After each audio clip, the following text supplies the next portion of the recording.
আসসালামু আলাইকুম। সবাই কেমন আছেন? আশা করি ভালো আছেন। আমি গত ভিডিওতে আপনাদেরকে দেখাচ্ছিলাম আমি বাসা থেকে সাভার সিআরপি পর্যন্ত যাওয়ার ভিডিও। আমি আজকে দেখাবো আমি সিআরপির ভিতরে কীভাবে গেলাম এবং সিআরপির ভিতরে আমি কোথায় যাই চিকিৎসা নিয়েছি।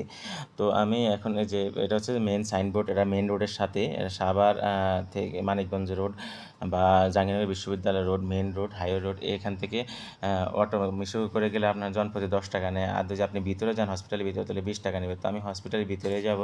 তো এই হসপিটালের ভিতরে এই যে এখান থেকে দেখা যাচ্ছে এই মেইন গেট হসপিটালের। আপনি গেট দিয়ে যখন ঢুকবেন এখানে দারোয়ান আছে। আপনি যখন দেখবেন ওনারা অসুস্থ তখন আপনাকে ওনারা এমনি যেতে দিবে, কিছু বলবে না। কিন্তু যখন সুস্থ সবল মানুষ ঢুকতে যাবে তখন তারা প্রশ্ন করে। যদি কোনো দরকার না থাকে তাহলে তাদেরকে ঢুকতে দেওয়া হয় না। কারণ যেহেতু এটা সেনসিটিভ একটা জায়গা, এখানে যে কেউ ঢুকতে পারে না। তো আমি ভিতরে ঢোকার পরে দেখেন ভিতরে পরিবেশটা কত সুন্দর, আপনার এত পরিষ্কার। এটা নিউজিল্যান্ডের সম্ভবত ওনার নাম মেরি, ডক্টর মেরি। তো উনি বাংলাদেশে আসার পরে উনি এখানে বাংলাদেশের মানুষদের জন্য এই প্রতিষ্ঠানটা করছে, যারা পক্ষাঘাতগ্রস্ত, যারা হাত নাই পাও নাই, যারা প্যারালাইজড, তাদের জন্য বাংলাদেশ সরকারের সাথে সহযোগিতার মাধ্যমে অর্থায়নের মাধ্যমে এই প্রতিষ্ঠানটা করছে। উনি ওনার পুরো একটা জীবন এখানে কাটিয়ে দিয়েছেন। উনি অনেক বয়স্ক হয়ে গেছেন, উনি বিয়ে শাদিও করে নাই, উনি এই প্রতিষ্ঠানটা করে এখানে পরিচালনা করতেছেন।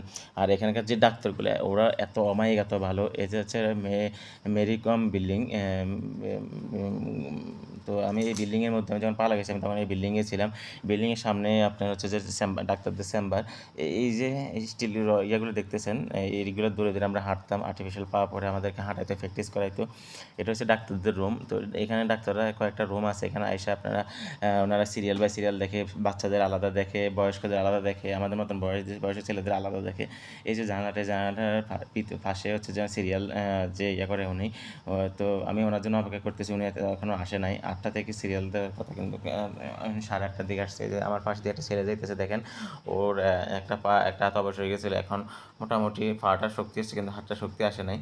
তো এখানে আপনি যাওয়ার পরে দিয়ে আমি বুঝছি যে জীবনের মানে কি। আমার যখন একটা পা চলে গেছিলো তখন আমি খুব কষ্ট পাইছিলাম, যে আমি বলতেছি যে জীবন রেখে কী করবো। আমি আল্লাহর কাছে তখন মরণ চাইছিলাম। কিন্তু আমি যখন এখানে গেছি, যাওয়ার পরে দেখছি যে কারো 2টা হাত নাই, 2টা পাও নাই, কেউ প্যারালাইজড হয়ে একদম শুধু মাথাটা নাড়তে পারে, তারা হবে বেঁচে আছে। তো আমি ভাবলাম যে আমি তো অনেক ভালো আছি, আমি তো এক পা দিয়ে হাঁটতেছি, চলতেছি, খাইতেছি।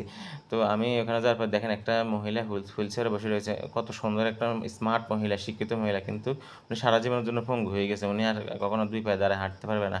তো উনি এখানে চাকরি করে, উনি অনেক ভালো মানুষ, আমাকে অনেক স্নেহ করে।